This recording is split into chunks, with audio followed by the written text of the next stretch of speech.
Salut tout le monde, c'est Adrien. Alors ça y est, on se retrouve directement pour la vidéo de la semaine, comme je vous l'ai promis. Et cette vidéo sera un petit peu plus courte, hein. C'est vrai que j'ai fait des vidéos assez longues récemment, donc on va un petit peu se calmer et je vais essayer d'aller à l'essentiel pour cette vidéo. Donc vous l'avez vu dans le titre, ça se précise pour le prochain voyage. Donc comme je vous l'ai dit, la Corée, c'est pas pour tout de suite, donc en attendant on va aller ailleurs. Moi je bosse de mon côté, je mets de côté et donc je peux préparer d'autres voyages. Donc avec mes amis Antonin et Alexandre, donc le trio que nous formons, avec qui donc, je suis parti en Bulgarie et avec qui j'irai en Corée, on a réfléchi et on s'est dit qu'on pouvait partir donc aux alentours de mars-avril. C'est pas encore précis, mais on a une destination qui nous plaît beaucoup et c'est la Thaïlande. Alors je vais vous expliquer en fait dans cette vidéo pourquoi la Thaïlande nous plaît et aussi quelles sont nos solutions de secours si jamais les choses changent, puisque vous doutez bien que l'accessibilité des pays change tout le temps en ce moment avec le variant, etc.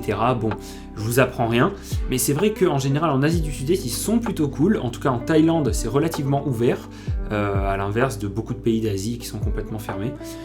Donc on va voir ça tout de suite.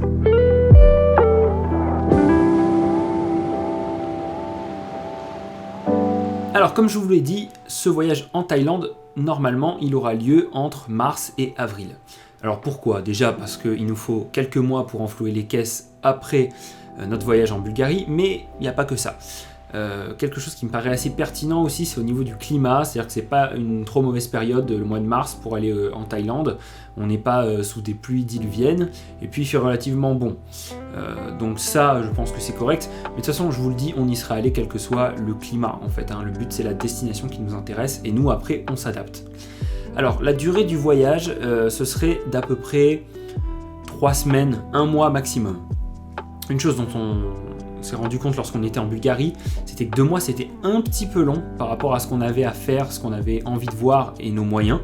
Et donc je pense que si on fait la Thaïlande, en fait en 1 mois on peut condenser plus de choses et donc rester moins longtemps mais faire autant de choses. Donc je pense que ça peut être très sympa. Donc voilà, ça serait à peu près 3 semaines, 1 mois. Et il y aurait un rythme de publication de vidéos qui serait assez intense. Plus intense qu'en Bulgarie, puisque la Bulgarie c'était un petit peu l'apprentissage pour moi, du vlog, finalement j'en avais jamais vraiment fait.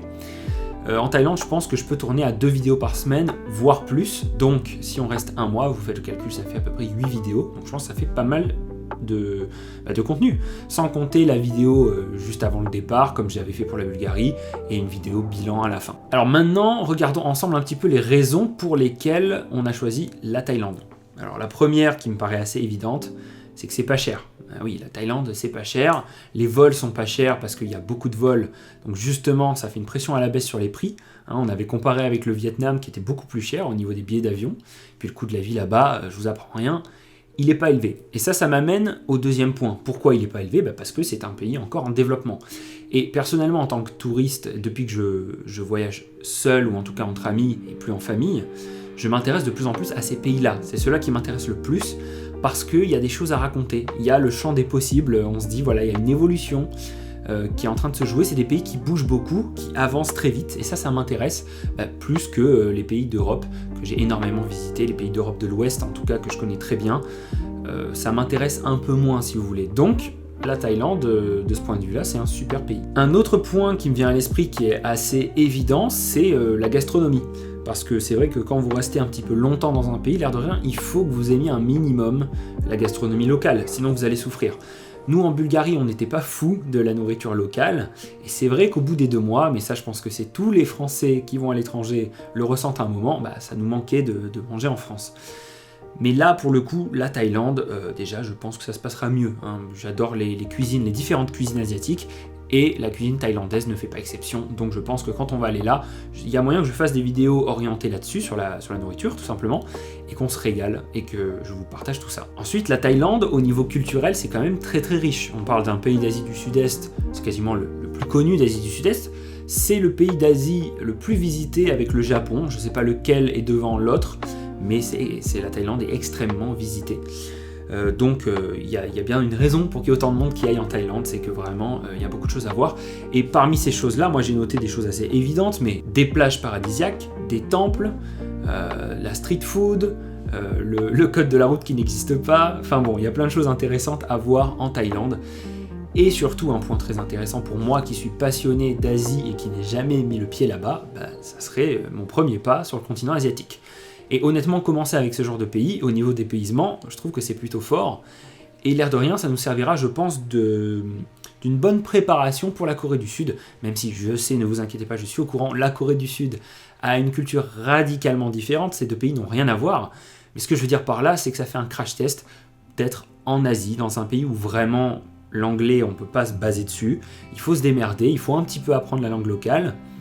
Donc ça, je pense que c'est un très bon exercice. Alors, dans les prochaines vidéos que je compte faire en rapport avec ce projet sur la Thaïlande, je pense peut-être faire une FAQ. Donc une foire aux questions, c'est-à-dire vous posez vos questions dans les commentaires de cette vidéo, et puis moi j'y répondrai. Donc si vous avez des questions, posez-les en commentaire de cette vidéo. Si je vois qu'il y en a assez, je ferai une vidéo, et je vous répondrai en vidéo, bien entendu. Si je vois qu'il n'y a que 2-3 questions, je vous répondrai directement en commentaire, comme je le fais d'habitude. Voilà, donc n'hésitez pas à poser vos questions sur la Thaïlande, sur les projets qui viennent. Vraiment, j'y répondrai avec très grand plaisir. Sinon, dans les autres nouvelles de la chaîne, la préparation de la Corée du Sud, j'aimerais vous dire que ça avance, mais en réalité ça n'avance pas, on est un petit peu au point mort. Donc voilà, pas de nouvelles, mais je vous en donnerai à travers les réseaux sociaux, suivez-moi sur Instagram, c'est dans la description de la vidéo, vous avez mon Instagram. Je vous tiendrai au courant en fait, si ça évolue, vous inquiétez pas, je ferai une story et je vous expliquerai et évidemment on sera super content. Dernier point que j'ai envie de voir avec vous avant de boucler cette vidéo, voilà, j'ai pas envie qu'elle dure trop longtemps. Si jamais la Thaïlande ferme et qu'on ne peut plus aller là-bas d'ici mars, puisque pour l'instant évidemment on n'a rien réservé, c'est trop risqué. Si ça ferme, on a dans nos listes de pays de secours, disons, soit un autre pays d'Asie du Sud-Est, imaginons que la Thaïlande ferme mais que le Vietnam reste ouvert, on se rabattra certainement sur un pays comme le Vietnam. Si tous les pays d'Asie du Sud-Est sont fermés, en revanche, je pense qu'on ira en Amérique du Sud. Donc je sais, c'est radicalement différent. Mais on a regardé les prix et selon les pays, si on joue bien notre coup, on peut s'en sortir de manière super. Donc vraiment, voilà, on garde cette idée de côté, mais vous inquiétez pas, on va tout faire pour que ce soit la Thaïlande. Mais voilà, s'il y a des imprévus, vous savez, c'est des années, j'allais dire c'est une année bizarre, mais c'est 2-3 années bizarres qu'on est en train de vivre au niveau du tourisme. Donc il faut s'adapter, donc je peux pas vous donner de garantie sur quoi que ce soit, mais vous inquiétez pas, on va faire au mieux. Voilà, donc Amérique du Sud, si jamais on peut pas aller en Thaïlande, mais ça normalement ça ira.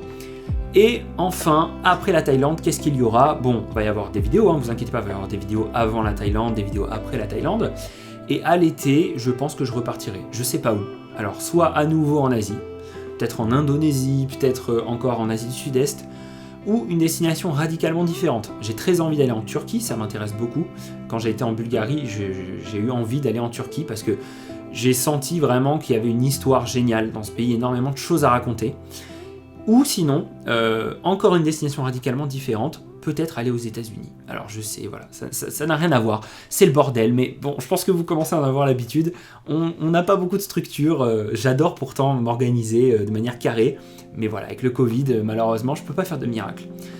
Donc voilà, c'était une petite vidéo, ça vous fait la vidéo de la semaine. On se retrouve la semaine prochaine pour une autre vidéo. Je vous avoue que je sais pas encore ce que je vais faire.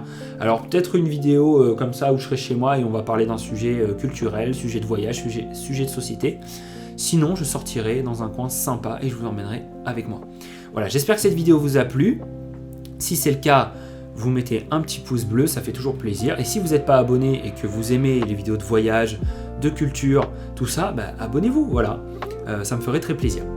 Merci d'avoir regardé jusqu'au bout et je vous dis à très bientôt. C'était Adrien, salut!